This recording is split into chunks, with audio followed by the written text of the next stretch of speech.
In today's video, we're going to talk about the latest news that occurred in the animal world. Let's get started. The first news was that Stella McCartney and World Cup winner Paul Pogba launched Adidas' first vegan football boots. Named as Adidas Predator Freak, it's a limited edition and they're made from 100% vegan materials and have part recycled materials. Stella McCartney, daughter of Paul McCartney, has been a vegetarian for many years, and as a stylist, she continues to support animal activism through fashion. The boot costs around $318. Second, we have a large spider native from East Asia that wove its thick, golden webs into power lines, Porsches, and vegetable beds across North Georgia. This year, a proliferation that left some homeowners nervous generated a flurry of eager posts on social media. The Joro, Trichonephila clavata, is a part of a group of spiders known as orb weavers for their highly organized, wheel-shaped webs. Common in Japan, China, Korea, and Taiwan, Joro females have colorful yellow, blue, and red markings on their bodies. They can measure up to 3 inches or 8 centimeters across when their legs are fully extended. It's not clear exactly how and when the first Joro spider arrived in the US. It's also not clear why they are so abundant this year, though experts do agree their numbers have exploded. Thirdly, we have the United Nations conference that occurred in the United Kingdom about the climate change. It was the 26th meeting on climate change and had about 25,000 delegates from 200 countries. The important topics was that more than 100 world leaders promised to tackle deforestation by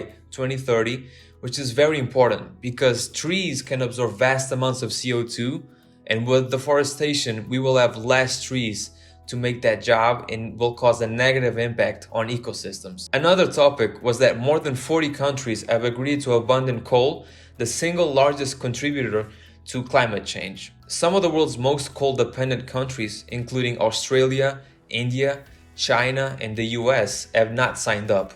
So was COP26 a success? Let us know below what you think. These last week news is that the US court concluded that Pablo Escobar's cocaine hippos can be legally recognized as persons. These hippos are descendants of animals Escobar's illegally imported to his Colombian farm in the 1980s. When Pablo Escobar died, the hippopotamus were released, and without predators, they began to reproduce and pollute the water they passed. People tried to capture them, but they were too aggressive and strong for that. So this case involves a lawsuit against the Colombian government over whether to kill or sterilize the hippos, whose numbers are growing at a fast pace and pose a threat to the local biodiversity and ecosystem. In the lawsuit, attorneys for the Animal Legal Defense Fund asked the U.S. District Court in Cincinnati to give hippos interested person status, so that 2 Ohio wildlife sterilization experts could be deposed into the case to try to make the hippos stop reproducing as opposed to killing them. Let's wait and see what will be the outcome of this case. Don't forget to tell us what you think about these news and subscribe to the channel to watch more content.